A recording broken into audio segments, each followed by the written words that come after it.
దేవానికి స్తోత్రాలు.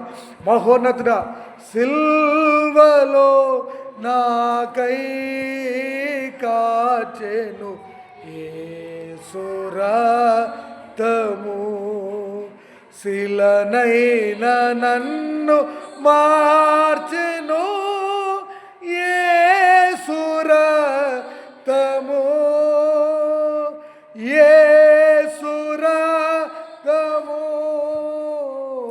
ప్రభు యేసు రక్తము, అమూల్యమైన రక్తము, యేసు రక్తము, సిల్వలో నాకై కార్చెను యేసు రక్తము.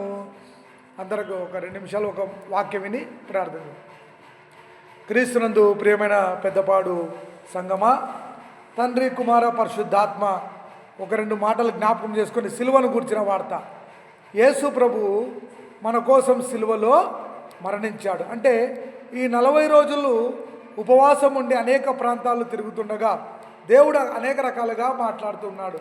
దేవుడు ఎలాంటి ప్రార్థన చేయమంటాడంటే రహస్య ప్రార్థన, ఉపవాస ప్రార్థన. అందుకే మత్తయి సువార్తలో ఏమంటాడమ్మా, నీ ముఖము కడుక్కో, నీ తలను అంటుకో, గదిలోనికి వెళ్ళి రహస్యంగా ప్రార్థన చేయాలి.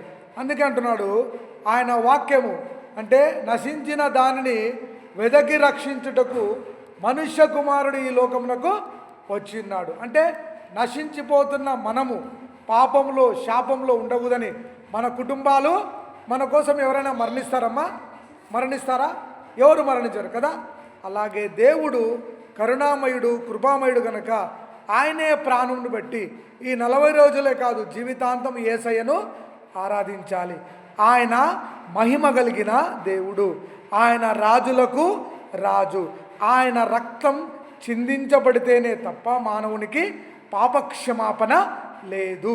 అందుకే చాలామంది ఉపవాస కొంతమంది పాటిస్తారు, కొంతమంది పాటించారు. అయితే నేనేమంటానంటే ఉపవాసం ఉన్నా లేకపోయినా ప్రతిరోజు ప్రభునామాన్ని ఆరాధించాలి. యేసు ప్రభునామాన్ని, క్రీస్తు నామాన్ని మనము స్తుతించాలి. అందుకంటున్నాడు ఆయన వాక్యము సజీవమై బలముగలమై ఉండును కదా. ఎవరైనా మనం సహాయం చేస్తే మళ్ళీ ఏమంటాడు, మళ్ళీ తిరిగి సహాయం చేయమంటారు.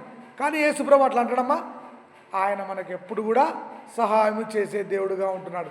అందుకే ఆయన రక్తములో విమోచన, ఆయన పరిశుద్ధతలో విమోచన, ఆయన మహిమ కలిగిన దేవుడు, ఆయన అంధకారంలో నుండి మనిషిని వెలుగులోకి నడిపించిన దేవుడు, చీకటిలో ఉన్న జనులకు వెలుగిచ్చుటకై యేసు తన రక్తాన్ని చిందించినాడు.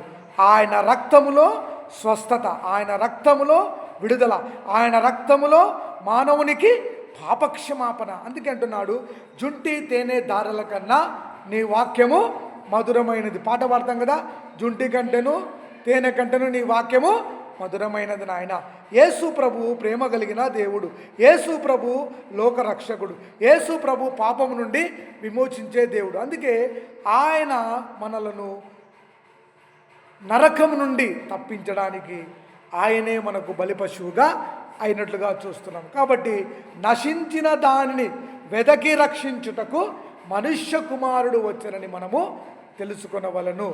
దేవుడి యొక్క సంఘాన్ని దీవించునుగాక. ప్రార్థన చేసుకుందాం. పరిశుద్ధమైన తండ్రి, నీ పాదములకు వందనాలు, స్తోత్రాలు. ఈరోజు పెద్దపాడు ప్రాంతంలో ఈ సంఘంలో ప్రార్థించడానికి, స్తుతించడానికి, వాక్యము ధ్యానించడానికి ఇక్కడ ఇచ్చిన అవ్వను, సంఘ పెద్దను, ఇంకొక తల్లిని, ఇంకొక అక్కను కూడా దీవించి ఆశీర్వదించమని అయ్యా, ఈ సంవత్సరం అంతా ఇంకా అనేక గ్రామాలు తిరగాలి. మీ కృపతో మమ్మల్ని అభిషేకించమని యేసు నామములో అడుగుతున్నాం తండ్రి, ఆమేన్. పరలోకమందున్న మా తండ్రి, నీ నామం పరిశుద్ధపరచబడును గాక, నీ రాజ్యం మాకు వచ్చును గాక, నీ చిత్తం పరలోకమందు నెరవేర్చినట్లు భూమి యందు నెరవేరును గాక. మాకు కావలసిన ఆహారం నేడు మాకు దయచేయము, మా రుణస్థులను మేము క్షమించిన ప్రకారం మాకు క్షమించము, మమ్మల్ని శోధన లేక కీనుడు తొలగించము, ఎందుకంటే రాజ్యము బలము మహిమ నిరంతరము నీవైనావు తండ్రి, ఆమేన్. అందరికీ వందనాలయ్యా. ప్రభు మిమ్మల్ని దీవించును గాక. ఆమేన్.